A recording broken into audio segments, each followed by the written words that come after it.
ti. Marcando el rumbo. Como cada martes vamos a hablar de los temas internacionales y para eso tenemos a nuestro querido Alex García, que cada martes viene a hablarnos de lo que pasa en el mundo. Escuchamos, llegaron la noticia este fin de semana de que cayó una dictadura que tenía alrededor de 50 años establecida en Siria. Y precisamente de eso nos va a hablar hoy nuestro querido Alex. Buenos días, bienvenido Alex. Muy buenos días. Con un tema que se ha vuelto, como es evidente, la principal noticia en el mundo internacional, en las relaciones internacionales, y que le hemos dado mucho seguimiento en nuestro país, si uno ve la prensa y demás. Pero quizás deberíamos explicar un poco los antecedentes para saber qué pasó, ¿no? Para que los que nos escuchan entiendan. Bueno, lo que hoy llamamos Siria, que es un territorio multiconfesional, tiene muchas religiones y tiene varios grupos étnicos, sobre todo en los grupos religiosos, tiene dos grupos importantes. Los musulmanes, como sabemos, son fundamentalmente chiíes y suníes. La mayor parte del país es suní y una minoría es chií, y dentro de esa minoría está un grupo muy específico que son los alawitas, ¿no? Y de ahí pertenece el grupo de Al-Assad. Pero bueno, al final de la Segunda Guerra Mundial se independiza lo que hoy es Siria. En un momento perteneció a Egipto, pero se independiza y va a tener unos gobiernos de transición. En el 1970, Hafez, el padre del que hasta hace unos días fue presidente, toma el poder después de un golpe militar. En 1971 asume el poder y va a empezar una política de mano de hierro. La política mano de hierro lo que quería era evitar que las distintas facciones tomaran el poder o le quitaran fuerza. Aúna el país bajo el terror y va a gobernar hasta el 2000. En el 2000 muere y su segundo hijo, debería ser el mayor, pero muere, pero Bashar al-Assad asume el poder y la primera idea era que iba a establecer unos cambios más o menos democráticos, unas aperturas y que iba a disminuir la represión. Eso duró 3 meses. Tomó las primeras medidas, por ejemplo, permitió la libertad de prensa, permitió la libertad de movimiento, le dio ciertos derechos a las minorías. Sin embargo, cuando se dio cuenta que las personas usan sus libertades, a veces en contra de los gobernantes, empezó la represión. En el 2011, bueno, claro, se acumuló muchísimo miedo, muchísima represión que sí dio estabilidad al poder, pero claro, a costa de su población. Y en el 2011 tenemos al norte de África lo que llamamos la primavera árabe, ¿no? Varios países árabes desean reivindicaciones, comienza en Túnez, se extiende a Libia, y esos gobiernos de esos países tiemblan, algunos caen, y en ese contexto Bashar al-Assad en Siria comienza un proceso de mayor represión. Ante eso, una facción del ejército dice, no, espérate, estamos abusando contra nuestra propia población, se sublevan y comienza una guerra civil, que si bien es cierto, uno llama guerra civil a veces cuando son dos facciones, realmente son 4 guerras dentro de la misma guerra porque se divide en varios grupos.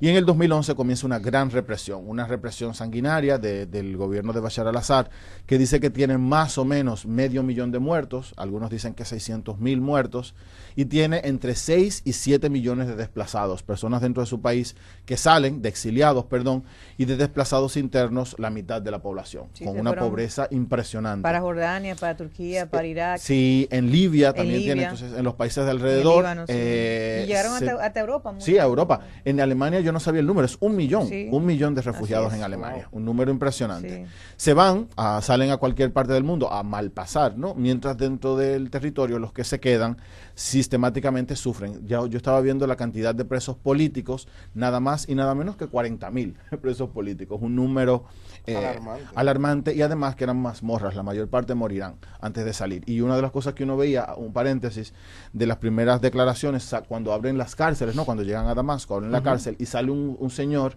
y dice, mira, ese señor fue tan torturado que ni siquiera recuerda su nombre.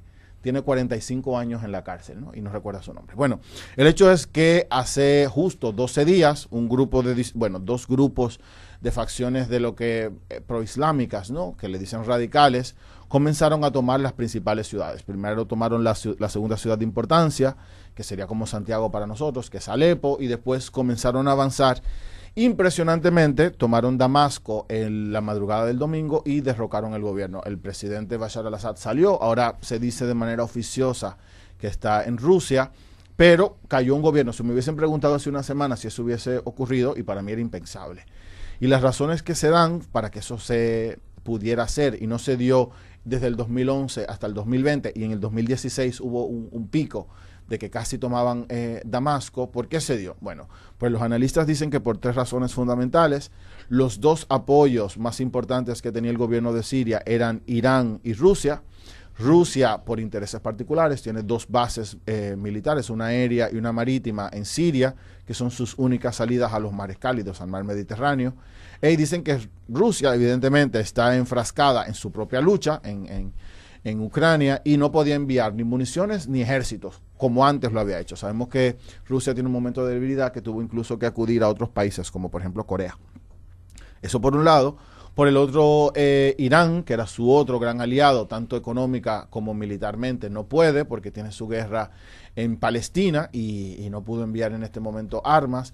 Y después el fortalecimiento de otros grupos. En eso que tú hablas de que Irán no pudo mandar armas, es importante señalar que precisamente por ser los chiíes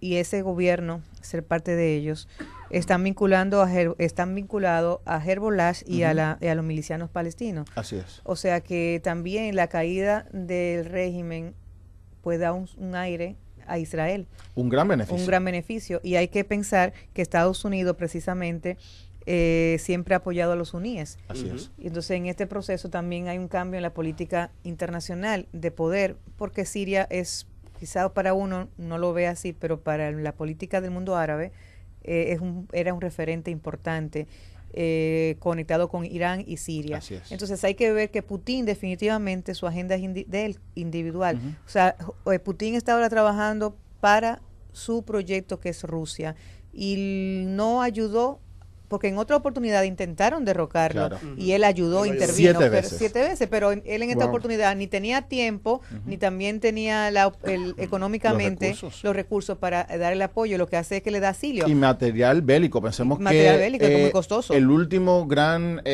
crisis, también oficiosa de Rusia, ha sido por el material bélico. Pero así como tú decías, vamos a decir que Siria es simplemente el tablero geopolítico de otros países. De otros países. Rusia, porque tiene las bases navales ahí, pero también, fíjense que esos 7 países que Entre están la alrededor, división del mundo árabe, o sea, así es, se llama dividió. el eje de la resistencia, Sí, el eje ¿no? de la Son resistencia. 6 países, 7 podemos decir casi, que se llama el eje de la resistencia, que se ve debilitado. ¿Quién es el gran perdedor? Yo diría Irán. Irán, porque fíjense que si uno ve el mapa, ¿no? Siria está en el medio de la franja que está saliendo al mar Mediterráneo, que está Israel y el Líbano, y por el otro lado está abajo Jordania, después está Irak. Es y un arriba, país puente. Es un país puente, y todas las armas que llegaban, se dice, ¿no? Todas las armas que llegaban a los grupos de Hezbollah, por ejemplo, llegaba a través de Siria. O sea, el gran perdedor geopolíticamente, porque se debilita su posición como eje de la resistencia, es Siria. Pierde Rusia, pero evidentemente quien va ganando, van ganando 2 grupos. Yo creo que primero Israel. Fíjate que lo primero que hizo Israel fue invadir los Altos del Golán. Pero tuviste también la declaración del líder que va a hacer el gobierno de provisional, vamos a decir. Inmediatamente sus declaraciones, además que es el líder del grupo que acaba de dar el golpe, de que ellos iban a apoyar a Israel. Sí, porque es contra de Hezbollah. Es contra de Hezbollah. Que son sus enemigos manifiestos. Fíjate que cuando en el 2016 ellos avanzaron muchísimo, fíjate que quedaron a cerca de 120 kilómetros de Damasco. Quienes los enfrentaron fue Hezbollah. Entonces, claro, son sus enemigos manifiestos. Claro. Y el mayor productor de armas aquí en Estados Unidos. Estados Unidos, aliado. Al menos ha sido permisivo. Permisivo. Va a ser aliado históricamente de ese grupo. Claro, porque pensemos que ese grupo que hoy tomó el poder fue el que, si bien es cierto, tenía vínculos con Al-Qaeda, fue quien ayudó en un momento a enfrentar a ISIS. Permisivo yo creo que es una palabra corta, o sea, hace menos de 3 meses en las agencias de los Estados Unidos de seguridad, todas estas personas que ahora están siendo presentadas como luchadores de la libertad eran terroristas. Todavía lo son.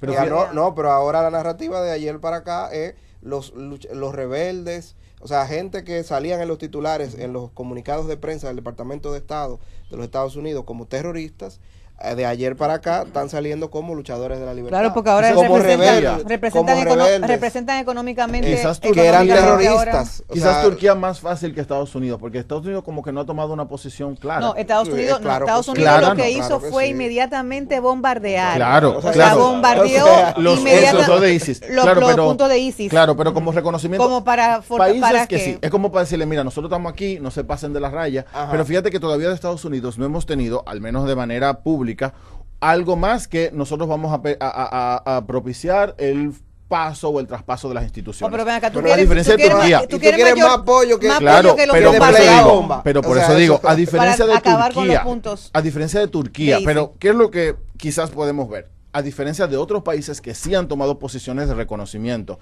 Por eso digo, al Estados menos ha Unidos sido no la tomó permisivo. verbal, pero la tomó Es lo que en acabo de acción. decir, es lo que acabo de decir. Quizás no tenemos una manifestación tácita, más yo creo que permisivo en qué aspecto, porque fíjate que los 74 bombardeos que se hicieron, 75 bombardeos a los puestos de ISIS, no son nuevos. O sea, se vienen bombardeando esos mismos lugares desde hace meses. Pero aprovechar Entonces, la coyuntura aprovechó la de que en un coyuntura, estoy de momento acuerdo. de desorientación, Ujú. en un momento de crisis en el que todo el mundo estaba pendiente, primero dónde estaba ¿Qué pasó? Al-Assad, ¿Qué pasó, porque Al-Assad? Al-Assad no sabíamos dónde estábamos. Cogió Bueno, un avión no para sabemos dónde. dónde No, está está en todavía. Moscú, ya el gobierno lo dijo, pero Lo confirmó sí, lo oficialmente. confirmó. No, ¿Dónde dice que todavía está? es oficioso. Dice No, que el oficioso, Kremlin- lo dijeron, ya está Oficialmente allá. Se fue para Rusia, pero nadie sabía. Entonces, esa confusión que hace Estados Unidos, lo que siempre ha hecho. Estados Unidos no es un tema de diálogo, Estados Unidos es un tema No, de fuerza. de fuerza. Entró PAN y bombardeó. Tiene dos bases. Pasando el río, el Éufrates, tiene ahí un grupo importante y ahí tiene dos bases militares. Pero pensemos que también Rusia tiene dos bases militares y yo creo que ese ha sido el acuerdo. No le vamos a tocar sus bases militares. Fíjate que el grupo que entró al poder ha tomado todas las posiciones menos la costa, que es donde estaba fundamentalmente Rusia. las bases. Entonces, ahí se nota que un momento tácito, ¿no?, de poder. Ahora, las grandes preguntas. Yo creo que no podemos tener miedos manifiestos sobre quienes asumen el poder. Parece que nosotros podemos ver lo que ha ocurrido, ¿no? Los últimos 11 días en las ciudades que ellos han tomado, han respetado las minorías, no han matado a los habitantes, distinto a lo que ocurrió en el 2016. En ese periodo, cada ciudad que se tomaba, claro, era el Estado Islámico, ellos han tratado de desligarse de ahí, ¿no? Cada ciudad que se invadía, se mataban las minorías, se eliminaban a los grupos étnicos, pero ahora hay cuestionantes. Bueno, pero entonces el tema, sí, esa cuestionante, pero partiendo de que si ellos han denunciado entre su plegaria de razones por las que derrocaron al gobierno de Al-Assad, era precisamente porque por las Así torturas, es. por todo eso, o sea, no pueden ellos de entrada, Así es. aunque cambien, igual que Al-Assad cambió a los meses de gobernar, Así aunque es. cambien ahorita, de entrada no pueden comenzar a hacer lo mismo por las que Se- justifican la acción de derrocar a Se van a esta. quedar lo mismo. Claro, entonces también, ahora yo creo que ahí tienen Aunque dos yo no grandes creo. retos. Bueno, tengo mis dudas. No, es que si tú justificadas. miras todos los países árabes, o sea, lo que han pasado de tener esa dictadura y han sido intervenidos y han llegado a gobernar, Algunos, o sea, nuestros miedos son pérdida dos. de derechos, Nuestros pérdida de miedos- derechos para la gente, represión para la Claro. gente, o sea, el tema del Menos extremismo, uno. Por eso nuestro miedo sería que llegue a ser otro Afganistán u otro Egipto. Otro Egipto. Pero nuestra esperanza es que sea un Túnez. Túnez sí logró, o sea, Túnez tuvo lo mismo que ellos tuvieron una primavera árabe, eliminaron a su jefe dictatorial y establecieron un gobierno de transición y ahora Túnez es un referente democrático, con sus límites, pero es un referente en derechos y libertades dentro de un contexto árabe del norte de África. Entonces, claro, pudiera decantar, ojalá que no, en Afganistán o Egipto, pero nuestra esperanza es que llegue a ser como un Túnez. Ahora, elementos importantísimos a muy corto plazo. Primero, no sabemos quién va a asumir el poder, pero yo creo que tienen grandes retos. Primer gran reto, pacificar el país. Pensemos que todavía al norte hay grupos de resistencia, pero al este hay otros grupos, ¿no?, que están al noreste, que están tratando de... Los kurdos, por ejemplo, no van a reconocer ningún otro gobierno. Recuerden que ellos quieren tener su propio territorio, el Kurdistán. Hay varios Kurdistán, el Kurdistán iraní o iraquí. Pero bueno, los kurdos, pacificar el territorio al norte y al sur, ellos tienen lo que se llama el Comando del Sur. Es primero pacificar el país, segundo, establecer un gobierno de transición. Fíjate que algo positivo que ellos han hecho es que dejaron al primer ministro de Bashar al-Assad con una condición. Mira, queremos resguardar por ejemplo, las instituciones y resguardar los documentos estatales. Eso ha sido positivo. Dijeron, no vamos a saquear en exceso, porque si hay saqueos, no Bueno, vamos a saquear, no vamos a saquear las instituciones, la casa las de casas sí. La casa todas se la han Las saqueado. casas sí, y de hecho algunos bancos en Damasco, pero después las instituciones, por ejemplo las comisarías y demás, no se han saqueado. Y vuelvo a decir, si uno lo compara con el Estado Islámico del 2016, hay una diferencia. Y otro miedo que un justo miedo que quizás se tendría, es lo que implicaría para las minorías. Fíjate que uno de los principales grupos, cuando se abrió el paso fronterizo, la mitad eran entradas, las filas eran la mitad de entrada de personas que habían sido exiliadas y los otros eran nuevos exiliados, los cristianos. Los cristianos tienen miedo de las represalias y los kurdos.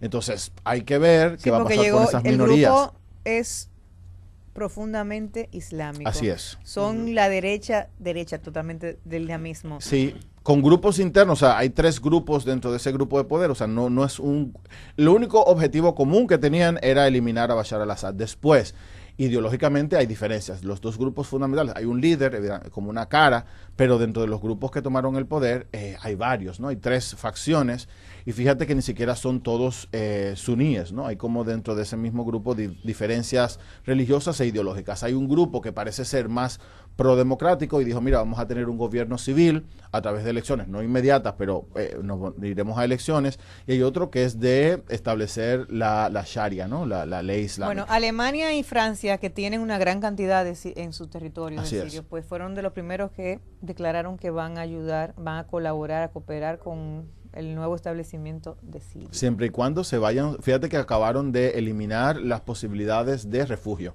Alemania, que es el que tiene el mayor número. Es que precisamente es eso. O sea, no lo hacen porque lo quieren Claro. mucho, es para evitar que No, para que vuelvan a su país. para que vaya más gente y para que retornen a su país. Le están proponiendo ahora darle 1.000 euros a cada uno de los que vuelva con vuelos gratis y permitirles como unos pequeños préstamos para establecer negocios o cosas como esa. Mira, yo vi una foto de miles de personas que se amontonaron frente a la cárcel de Zainaya, que es Terrible. el matadero humano donde Al-Assad pues tenía, inclusive fueron la defensa civil investigando de personas que habían declarado perdidas, Sí. y la cantidad de personas que fueron frente a esa cárcel, o sea, esa fílmica que yo vi Sí. es impresionante, o sea, te para los pelos de la gente buscando sus familiares, o sea... No, y después de entrar, uno ve, habían personas, salieron como las primeras imágenes, la cárcel tenía una parte subterránea y había personas que tenían 20 años sin ver la luz. O sea, el señor que yo le estaba diciendo, que dice que ni siquiera recordaba su nombre,